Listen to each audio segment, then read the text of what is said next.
महाराष्ट्र में एक सुंदर गांव में एक गरीब इंसान रमेश और उसका परिवार रहता था। उस गांव से शहर में जाने के लिए एक नदी पार करनी होती है। गांव वालों को शहर जाने के लिए बहुत तकलीफ होती थी। शहर जाने के लिए बस भी नहीं मिलती थी।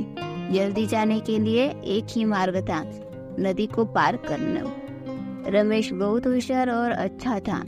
वह सबका भला करने के लिए आगे बढ़ता था।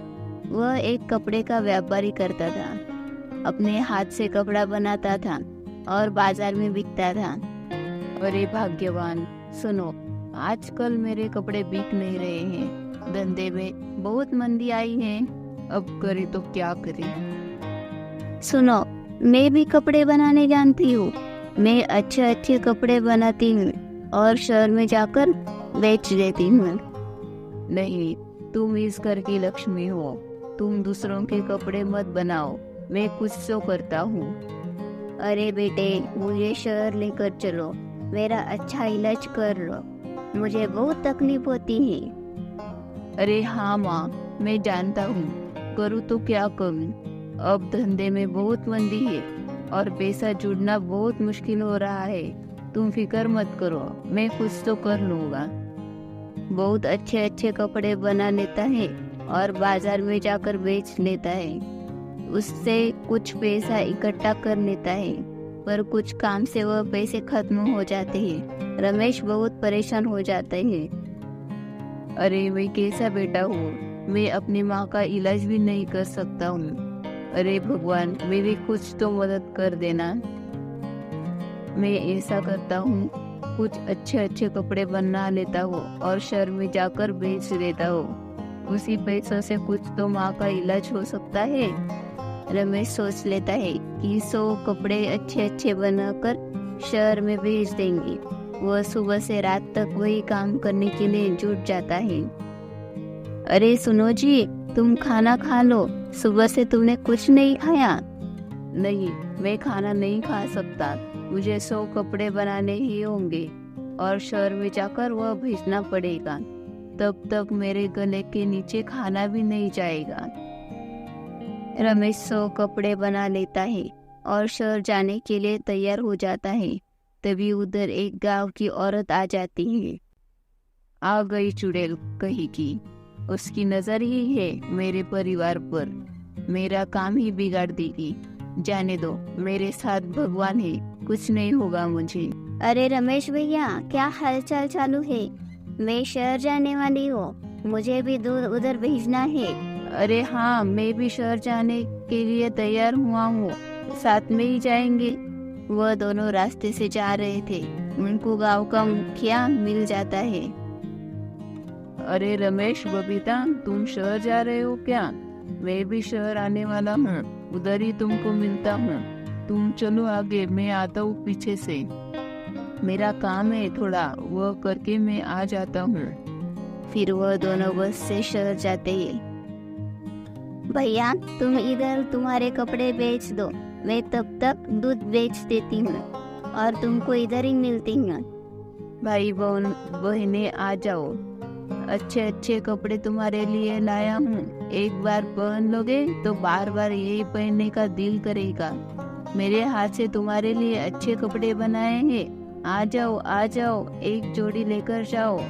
रमेश के कपड़े बहुत अच्छे थे, इसके लिए उसके सारे कपड़े बिक गए। शाम होने के बाद बबीता भी उधर आ जाती है। अरे वाह रमेश भैया, तुम तो बहुत खुश दिख रहे हो, आज अच्छी कमाई हो गई क्या? हाँ, आज अच्छी कमाई हो गई, इस पैसों से माँ का इलाज हो जाएगा। चलो अब निकलते हैं। पर उनको जाने के लिए कोई बस नहीं मिलती। फिर वो दोनों नदी के पास आ जाते हैं। मुझे जिस बात का डर था वही हुआ। देखो, नदी में बहुत पानी भरा हुआ है और लहरें भी बहुत आ रही हैं। अब जाएंगे कैसे? अरे इतनी सी बात, चलो उधर नाव पड़ी है, उसे नाव से हम गांव में जाएंगे, कुछ नहीं होगा, मैं नाव लेकर आता हूँ। अरे आ जाओ बबीता। वह दोनों नदी के बीचों बीच जाते हैं और उधर बहुत लहरों और पानी बहुत था। उसकी वजह से नाव पानी में डूबने लगी। भैया, अब क्या करेंगे? नाव तो डूब रही है, मुझे तैरना भी नहीं आता। अरे कोई तो हमें बचा लो। अरे हमारी आवाज कोई सुन रहा है क्या? हमें बचा लो, हम नदी में डूब रहे हैं। वह दोनों नदी में डूब रहे थे। उधर जलपरी आ जाती है और उनको बचाकर एक सुरक्षित जगह लेकर जाती है। अरे तुम घबराओ मत, मैंने तुमको सुरक्षित जगह लाई हूँ। धन्यवाद तुम्हारा। पर तुम हो कौन? तुम्हारा बहुत बहुत शुक्रिया देवी, तुमने हमको बचा लिया।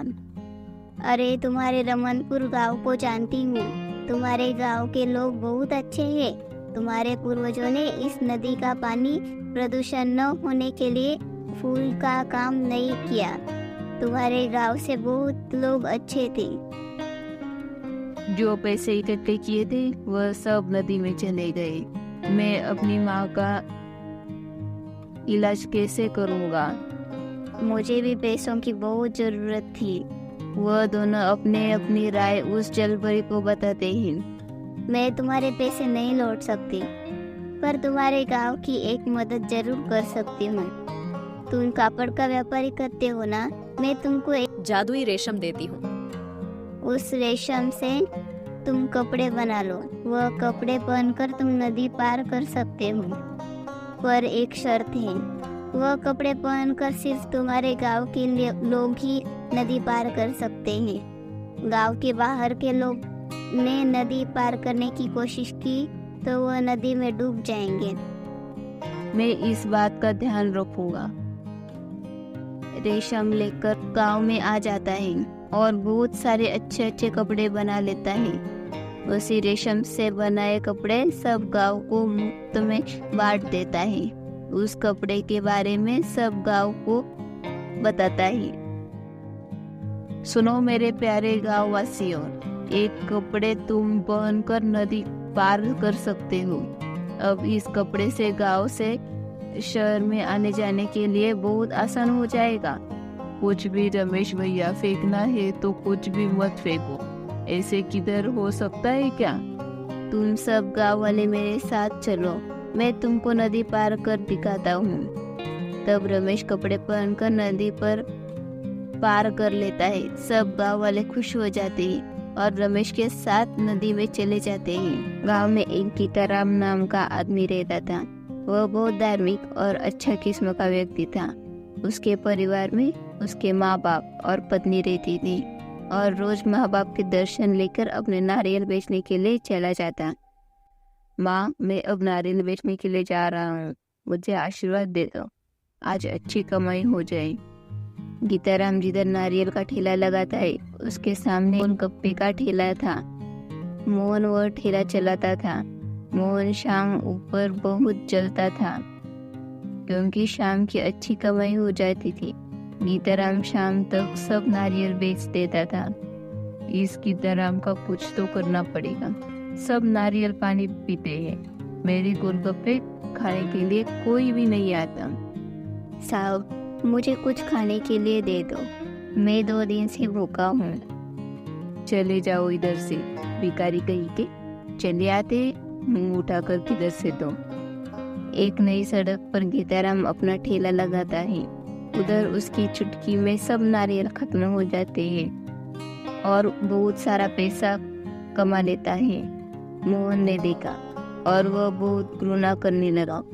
मोहन सोचता है कि आप उसके नारियल का ठेला और नारियल ही गायब कर दूंगा, फिर देखता हूँ कैसे नारियल बेचता है। गीताराम रास्ते से घर जा रहा था। रास्ते में उससे एक सिद्ध बाबा उसकी परीक्षा लेने की सोच लेते हैं। अब मैं गीताराम की परीक्षा लेता हूँ।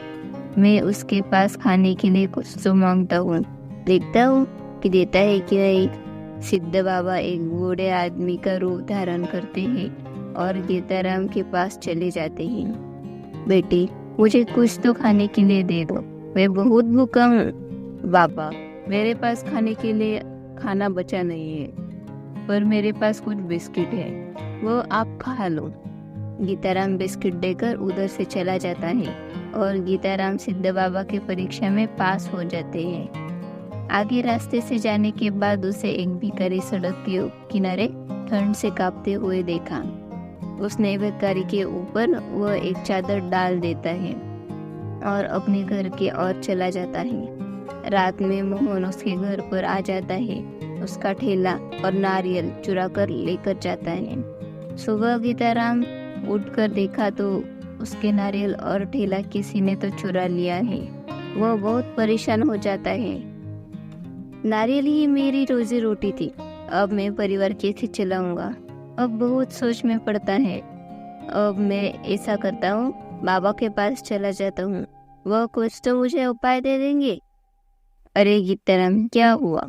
तुम बहुत परेशान लग रहे हो। बाबा, किसी ने तो मेरा ठेला और नारियल चुरा लिया। उसे नारियल से मेरी रोजी रोटी थी, अब मैं अपना परिवार कैसे चलाऊंगा। घबराओ मत बेटे, तुम घर पर लौट जाओ, भगवान तुम्हारी कुछ तो मदद कर देगा। गीताराम रास्ते से घर पर जा रहा था। रास्ते में उसे एक नारियल के पेड़ दिखाई दिए। अरे भैया, यह नारियल लेकर जाओ, यह बहुत अच्छा नारियल है, एक रात में बहुत सारे नारियल आ जाते हैं। पर भैया, मेरे पास तो पैसे भी नहीं है। हाँ, मैं जानता हूँ, तुम बहुत अच्छे इंसान हो, तुम सभी की मदद करते हो। मैं तुमको हर रोज देखता हूँ, मेरी तरफ से तुमको एक नारियल मुफ्त में ले जाओ। तभी एक नारियल का पेड़ गीताराम लेकर घर पर जाता है और आंगन में लगा देता है। सुबह होने के बाद देखता है नारियल का पेड़ बड़ा हो जाता है और उसमें बहुत सारे नारियल आते हैं। उसका परिवार सब आश्चर्यचकित हो जाता है।